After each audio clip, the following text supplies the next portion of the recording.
The city was alive with flashing lights, tall towers, and the endless rush of people, but for 6-year-old Emma, the world shrank into the warmth of her father's hand.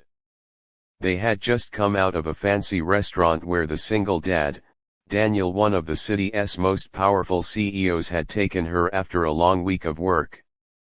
Emma clutched her little lunchbox, a habit she had carried since kindergarten. She liked saving half her meal to enjoy later. But that evening, something happened that would change not just their night, but the course of their lives. As they walked past the corner of the street, Emma stopped suddenly. Her big innocent eyes had landed on a young woman sitting on the pavement with a small, tattered blanket wrapped around her shoulders. Beside her lay an empty food container, her face pale and lips trembling from the evening chill.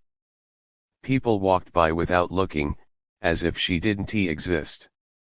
Emma tugged at her father's sleeve.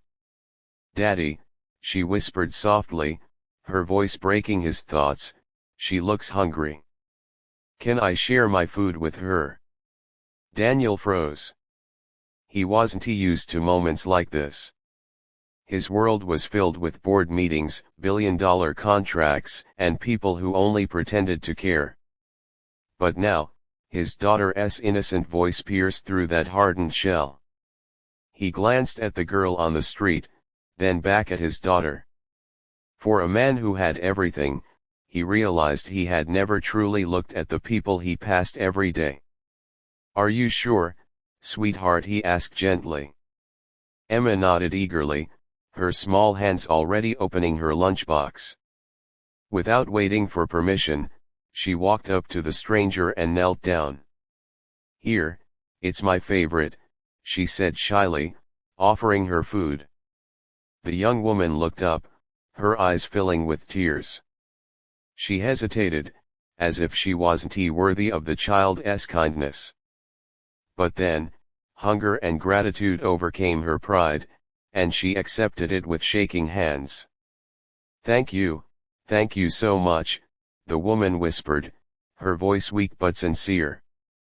Daniel's throat tightened. For the first time in years, he felt his heart stir in ways money could never buy. He crouched beside his daughter and looked at the young woman.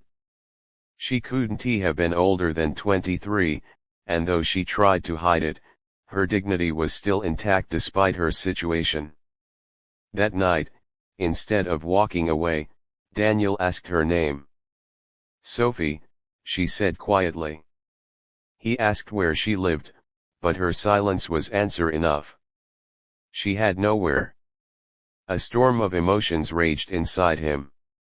He was a man who had built skyscrapers, yet here was a girl who had nothing, not even a roof over her head. Over the next few days, Daniel found himself unable to forget Sophie. Emma wouldn't stop asking either. "Daddy, is she okay? Did she eat again? Can we help her?" The question stung, because he had no easy answers. But Emma's persistence slowly broke through the walls around his heart. Finally, he made a decision.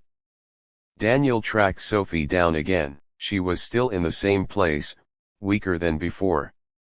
He offered her a meal and a chance to work at his company, not as charity, but as a genuine opportunity. At first, she refused. "I don't want pity," she said firmly. Daniel respected her strength but explained, "It's not pity. My daughter reminded me that everyone deserves a chance. Take this job, not because you're weak, but because you're strong enough to start again." Reluctantly, Sophie agreed. Her journey wasn't easy.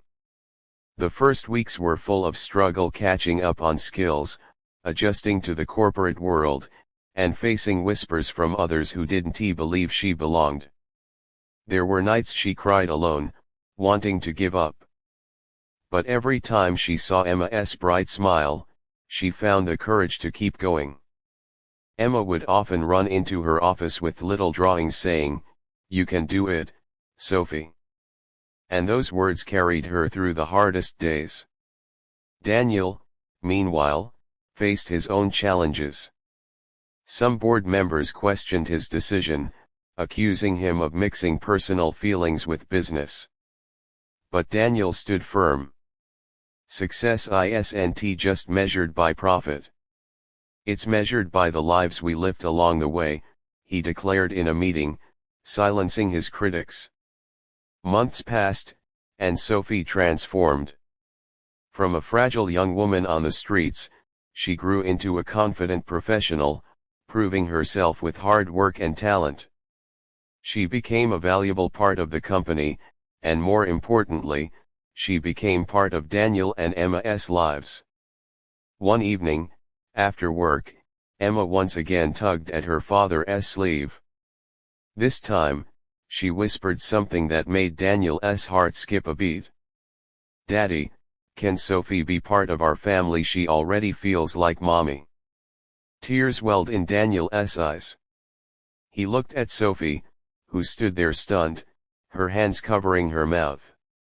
In that moment, he realized that fate had given them something far greater than he could have ever planned.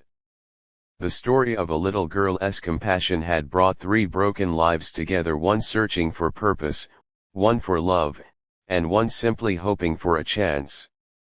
And so, Daniel took Sophie's hand and whispered, "Emma is right.